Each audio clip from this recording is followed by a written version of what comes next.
Right, మరో breaking చూస్తున్నాం. Daggubati family Nampally కోర్టుకు వెళ్లనుంది. హీరోలు వెంకటేష్, రాణా, నిర్మాత సురేష్ బాబు, అభిరామ్లు ఈ రోజు కోర్టులో హాజరు కానున్నారు. వ్యక్తిగతంగా హాజరు కావాలని కోర్టు అల్టిమేటం జారీ చేసింది.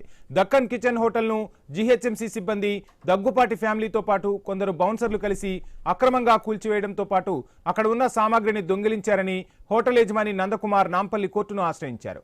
ఈ పిటిషన్పై సమగ్ర విచారణ జరిపిన ధర్మాసనం దగ్గుపాటి ఫ్యామిలీపై కేసు నమోదు చేసింది.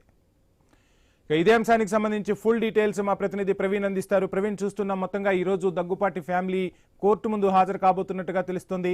సో ఏ విధమైన పరిణామాలు చోటు చేసుకోబోతున్నాయి, డీటెయిల్స్ అంటే?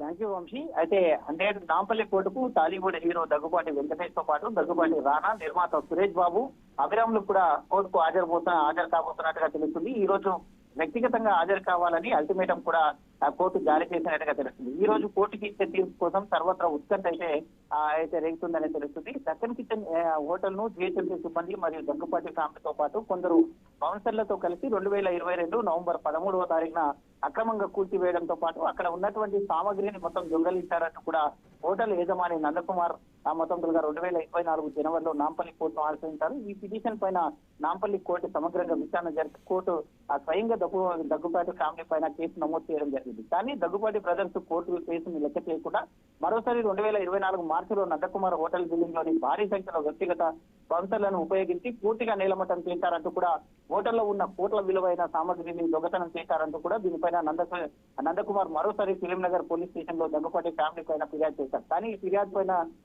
పోలీసులు అయితే స్పందించలేదంటూ కూడా పేర్కొన్నారు. ఈ ఫిర్యాదు పైన నందకుమార్ మరోసారి నాంపల్లి కోర్టును ఆశ్రయించారు. ఫిర్యాదు పై కోర్టు స్పందించి జనవరి 25లో కేసు నమోదు చేయాల్సిందిగా పోలీసులను ఆదేశించినట్టుగా కూడా కోర్టు ఆదేశాల మేరకు ఫిలింనగర్ పోలీసులు మరోసారి కేసు నమోదు చేయడం జరిగింది.